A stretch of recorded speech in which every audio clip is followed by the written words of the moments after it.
करीब 1500 वर्ष पुराने वटवृक्ष की लताएं जड़ से लेकर जमीन तक पहुंच रही है। वहीं वटवृक्ष पूर्णिमा के अवसर पर महिलाओं ने शिवाजी चौक स्थित उर्दू स्कूल के पास अति प्राचीन वटवृक्ष की पूजा की। मुकुंद राम महाराज गादी के पंडित ने बताया कि यह वृक्ष करीब 1500 साल पुराना है। हमारी कई पीढ़ियां यहां पर पूजन करते हुए चली आ रही है।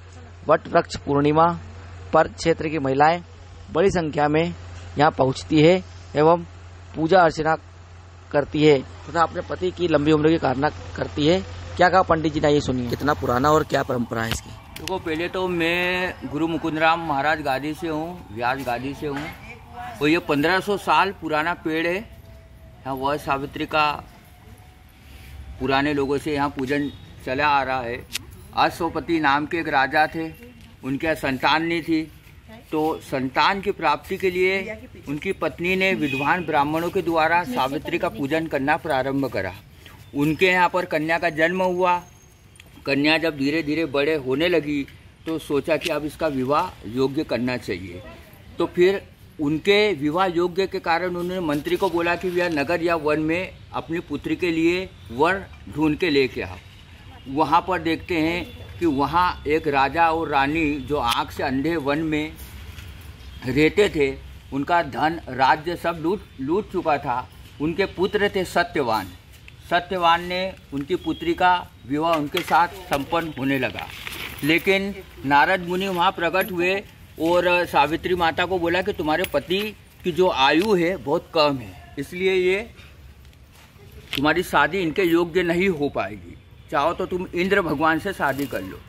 लेकिन सावित्री माता ने कहा कि जब मैंने इनको मनी मन अपना पति मान लिया है तो मैं इनके साथ ही इनका विवाह करूंगी।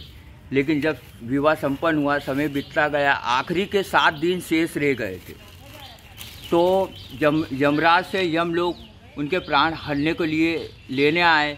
वो वन में सत्यवान जी लकड़ी काटने गए, देखते कि झाड़ पे से वो नीचे गिर गए। उनकी पत्नी सावित्री माता ने उनका सर अपनी गोदी में रखा और उनको समझाने लगी कि तुमको कहाँ चोट लगी है। एकटे में उनके अपने दूध आए, उनके प्राण हर लेने के लिए उनको ले जाने लगे कि आपकी गोदी में से अलग हटाओ तो हम इनके प्राण हरेंगे।